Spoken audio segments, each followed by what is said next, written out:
안녕하세요. 인생극장 그레이스 스쿨입니다. 자신을 사랑할 수 없는 사람은 사실은 자신을 사랑하지 않기로 마음먹었기 때문이다라는 이 작가의 주장은 뭘까요? 그 답들을 같이 알아보기로 해요. 먼저 과거에 원인이 있다고 해보자. 이때의 해법은 뭘까? 없다. 타임머신이 있는 것도 아니니 그때로 되돌아가 잘못을 바로잡을 수가 없기 때문이다. 다시 말해 원인이 과거에 있다고 진단하더라도 지금의 문제는 절대 해결되지 않는다. 더 심각한 문제는 과거의 일이 원인이라고 생각하고 싶어하는 사람들은 어떻게든 생각을 그렇게 몰아간다는 것이다. 과거에 원인이 있다고 생각하는 한 지금의 자신은 책임을 지지 않아도 되고 문제를 해결하기 위해 행동을 취하지 않아도 되기 때문이다. 과거의 상처를 이유를 대거나 주변의 원인을 찾거나 환경에서 원인을 찾는 경우에는 내가 나 자신을 사랑하지 않기로 마음먹었다는 거에 동의할 수 없겠죠. 그래서 첫 번째 원인은 과거에 원인이 있다고 하는 그것 때문에 자신을 사랑할 용기가 생기지 않는 거예요. 실제 자신을 사랑할 수 있지도 않은 거예요. 왜냐하면 행동하지 않을 거니까요. 자, 두 번째 이유는 이거입니다. 그렇다면 사회에 문제가 있다고 해보자. 만사의 사회 문제를 언급하는 사람도 있다. 취업이 어렵고 결혼이 어려운 건 순전히 사회 탓이라는 거다. 물론 사회 자체에도 개선되어야 할 점이 많은 건 사실이다. 하지만 같은 조건에서도 헤쳐나가기 위해 열심히 노력하는 사람이 있는가 하면 자신이 어쩔 수 없는 일이라고 선을 긋고 노력조차 하지 않는 사람도 있다. 사회에 문제가 있다면 고치기 위해 목소리를 높일 일이지만 그것과 자신의 노력은 별개의 문제다. 예를 들어 취업난이 심각하니 어쩔 수 없다며 집에서 빈둥거리기만 하는 것은 비난받을 일이다. 이런 사람들은 내가 어떤 말을 하건 그건 이상에 불과해요. 현실을 너무 모르시는 말씀입니다. 라고 항변한다.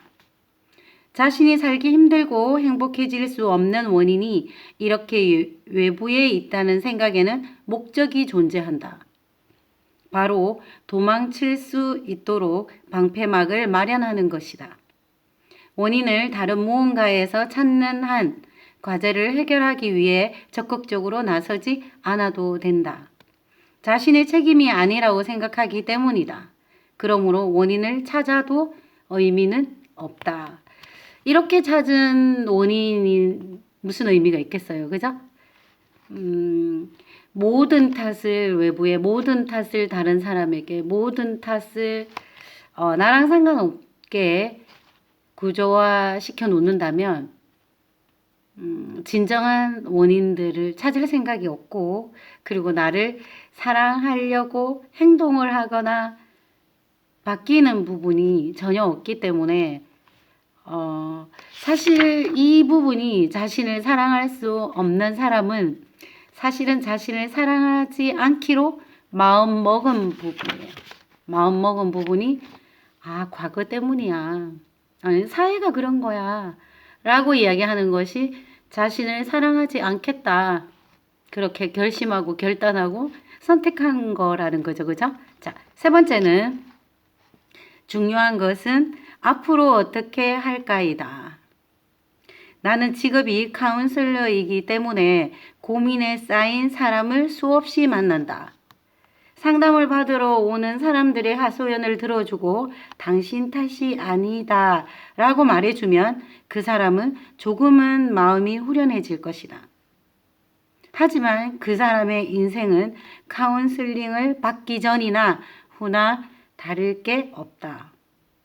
도리어 자신은 잘못하지 않았다. 과거의 일 혹은 지금의 사회 문제가 원인이라는 생각을 강하게 할 뿐이다. 그래서 상담을 이렇게 받으러 오고도 환경 탓이죠. 과거 탓이죠. 사람 때문이죠. 이렇게 외부 원인으로 찾다 보니까 당시에는 위로를 받을지 모르지만 그 사람은 변화라는 것은 오지 않겠죠. 자, 나는 앞으로 어떻게 하고 싶은가요? 라고 묻는다. 예를 들어 상사와의 갈등으로 고민하는 직장인이 찾아왔다면 그동안 쌓인 감정을 털어놓게 하는데 중점을 두지 않는다. 그보다는 앞으로 상사와 잘 지내고 싶으면 어떻게 대해야 할지, 어떻게 해야 마음고생을 덜 할지 등을 같이 생각해 본다. 잘 지낼 수는 없더라도 최소한 지금처럼 격렬한 미움은 줄일 방법을 찾도록 적극적으로 조언한다. 카운슬링을 받은 사람에게 지금 자신이 안고 있는 문제를 과거나 타인 탓으로 돌리지 말라고 말하는 것은 심적으로 큰 부담을 주는 일이다. 문제의 책임을 지라는 말이기 때문이다. 여러분, 문제의 책임을 내가 지기를 원하십니까? 그리고 내가 설사 지금 현재는 좀 아프고 그걸 받아들이기 힘들지만 나의 미래를 위해서, 나의 앞으로를 위해서 그렇게 냉정한 말을 듣고 방법들을 찾고 행동하기를 원하십니까? 그러면 그 다음에 변화는 따라올 것입니다. 그쵸? 자, 바꿀 수 있는 것에 주목하자. 오스트리아의 정신과 의사 알프레드 아들러는 개인 심리학의 체계를 세운 사람이다. 그래서 이를 아들러 심리학이라고 부른다. 그는 심리학에 열등감을 도입한 최초의 인물인데 이유를 내세워 과제에서 도망치려 하는 것을 열등 콤플렉스라고 불렀다. 이런 사람들은 타인이 수긍할 만한 이유를 열심히 찾아 그 뒤에 숨으려고 한다. 누구 탓이야, 누구 탓이야 하는 거죠. 그죠? 우리 엄마 아빠 탓이야? 우리 학교 탓이야? 우리나라 탓이야? 그렇게 그런 문제를 가져와서 내가 숨어버리는 거죠. 그죠? 자, 하지만 과거의 일, 사회적 여건 등은 자신이 노력해서 바꿀 수 있는 것이 아니다. 그러니 바꿀 수 없는 것에 연연하다 포기할 것이 아니라 바꿀 수 있는 것에 주목해야 한다. 그 핵심이 바로 인간관계다. 자신을 사랑하지 않겠다고 이렇게 우리가 선택을 하고 마음을 먹었다는 거가 세상 탓, 외부 탓, 사회 탓, 환경 탓 하는 거와 상관이 있는데 이 아들러가 주장하기에는 제일 중요한 요소는 인간관계라는 거예요. 그렇죠. 우리가 살아가면서 다른 영역보다 되게 힘든 거 인간관계인 것 같아요. 좋은 회사를 들어갔는데 좋은 모임에 들어갔는데 인간관계가 힘들어서 그 모임에 나갈 수 없어. 인간관계가 힘들어서 난 그 회사를 다닐 수 없어. 라고 인간관계에 모든 핵심이 담겨져 있다는 거예요. 어떤 주장일까요? 아들러는 모든 고민은 인간관계에서 비롯된다고 했다. 그는 신경증도 마음의 문제가 아니라 인간관계의 문제라고 봤다. 그래서 지금까지 보였던 관계의 문제에 집중하기보다는 앞으로의 인간관계를 개선하도록 노력해야 한다고 말했다. 예전의 관계가 나쁘니까 그 사람하고 나하고 갈등을 빚고 있으니까 이 문제에 집중해서 그가 옳고 내가 옳고 그의 가치관이 어떻고 나의 가치관이 어떻고를 판단하고 그거에 대한 문제점을 찾아가는 것이 아니라 앞으로 그와 내가 인간관계를 어떻게 할 것인가. 물론 그와 나 사이의 나에 대해서 충분히 이해하고 알아가는 것은 이 문제를 해결하는 기본이 된다고 생각해요. 그렇지만 이 아들러는 앞으로 어떤 인간관계를 할 것인가, 그걸 어떻게 풀 것인가에 더 초점을 맞추고 있습니다. 사람과 관계하다 보면 어떤 형태로든 마찰이 생긴다. 그래서 아예 인간관계를 피하려는 사람이 많은데 이는 또 다른 부작용을 낳을 뿐이다. 삶의 기쁨과 행복도 인간관계를 떠나서는 생각할 수 없기 때문이다. 중요한 것은 인간관계를 어떻게 인식하느냐가 고민 해결의 돌파구가 된다는 것이다. 여러분, 되게 생각도 못한 답이에요. 그죠? 내가 나를 사랑하지 않기로 선택하고 결정한 거, 내가 내 마음이 나를 사랑하지 않기로 했다고 하는 그 부분이 인간관계와 상관이 된다니요. 자, 마지막 부분입니다. 이 책은 아들러 심리학을 근거로 인간관계를 둘러싼 여러 고민에 대답하고자 하는 시도이다. 제시된 질문과 답변을 통해 문제의 해결의 실마리를 찾아보자. 아들러 심리학의 핵심을 일상에서 활용할 수 있게 될 것이다. 이 책에는 많은 이들의 고민이 담겨 있다. 그 고민은 당신이 지금 하고 있는 고민과 어느 지점에서는 닿아 있을 것이다. 자신을 사랑하지 않는 사람들의 고민에 아들러의 심리학 관점에서 어떤 대답을 해줄 수 있을까?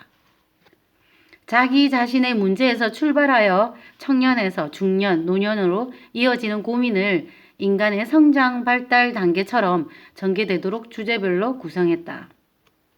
고령자의 고민이 청년과 무관한 문제는 아니다. 당신이 젊다면 부모나 상사의 심리를 이해하는 데 도움이 될 것이다. 반대로 당신이 인생의 연륜을 쌓은 어른이라면 청년의 고민을 알게 됨으로써 자식과 부하의 기분을 이해할 수 있을 것이다. 이 책이 다루는 88가지 고민 상담은 어느 것 하나 당신과 무관하지 않다. 아들러는 잘못된 인식을 갖고 있다면 심리학은 도움이 되지 않는다고 말했다.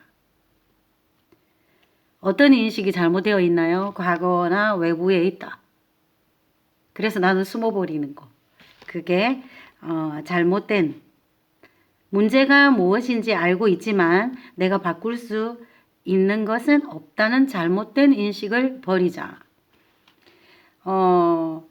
어떤 상담이나 고민을 해결할 수 없어. 사람들은 문제를 해결할 수 없어. 언제나 문제를 안고 끌어안고 가는 거지. 이렇게 생각하는 사람들은 그 문제를 해결하려고 아이디어를 내거나 창의적인 생각을 하지 않는답니다.